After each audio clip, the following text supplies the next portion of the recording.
13 tripulante ligtas sa pagsalsad ng isang cargo ship. Tumagilig daw po sa Siruma, Camarines Sur.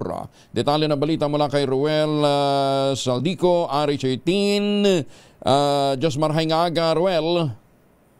Diyos Marinaga, Kuya Angel, isang cargo ship ang ng LCT Golden Phoenix sakay ag 13 tripulante at kargang 84 na poste para naman paggawa ng tulay ang napadpad at sa bagyang tumagilid sa baybayin ng barangay Matandang, Siruma sa Camarines Sur.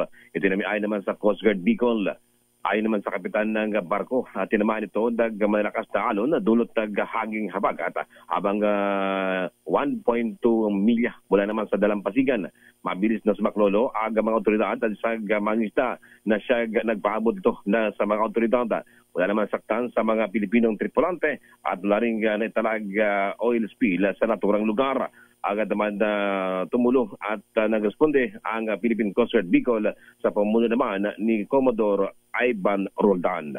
Mula rito sa Bicol, ito si RH18 Ruel Saldico, una sa Pilipinas, una sa Pilipino. Ruel, kumusta ngayon ang weather dyan? Dahil mukhang Sigorio, area na yan ang tutumbukin kung sakasakali.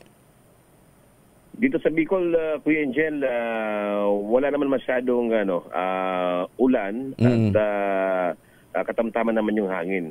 Subalit doon sa may bahagi ng karagatan ng Siruma, ito yung kasing boundary na dumudugtong naman ng malapit sa Catanduanes. Kaya siguro ay nagkataon na sila ay hinagupit ng matinding alon sa bahagi yun ng karagatan ng Siruma at bahagi naman ng boundary ng Catanduanes sa Kuya Angel.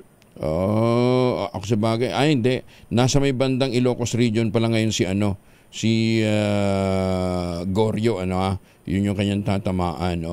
So, pero kailan to tumagilid? Nitong weekend? Kahapon lang ito Kuya Angel ng mag-umaga. At ngayon ay nasa karagatan pa at patuloy naman ang tinutulungan ng Philippine Coast Guard sa panguna ni Commodore Ivan Roldan at buti naman ay walang nasugatan at walang oil spill na ito yung kinababahalan ng Coast Guard. Baka magkaroon ng mangyari ito. Ano gagawin nila dyan? Kita namin dito sa video, nakatagilid. May itatayo pa ba yan? May ibabalik?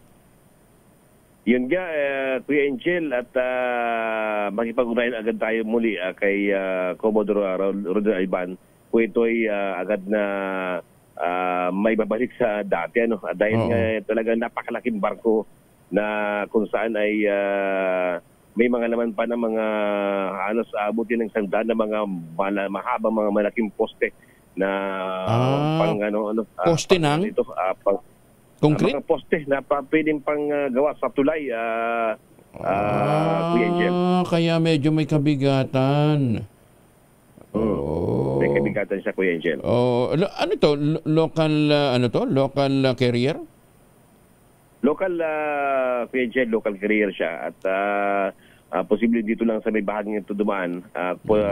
May impormasyon na galing may galing ito ng area ng Visayas or patawid ng Metro Manila. Kaya lang talagang dito sa area na ito ay dumaan ang naturang barko, Kuya Angel. Baka hindi na itali kasi may mga ganung pagkakataon, di ba?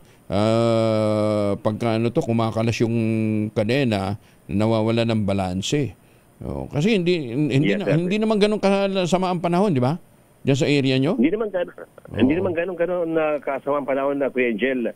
Subalit may pagka nagkakataon lang talaga, may malakas na bahagi ng alon dyan sa may portion ng Siruma at boundary naman ng Catanduanes at ng dalawa lang ito, Kuya Angel, magkatabi lang itong area ito, Camsur at Catanduanes, magkatabi lang siya. Kaya open siya ang area ito, Kuya Angel. Sige. Ingat dyan, Ruel, mabalos. Yes, Kuya Angel, mula dito sa Bicol, ito si RH18 Ruel Saldico, una sa Pilipinas, una sa Pilipino. Maganda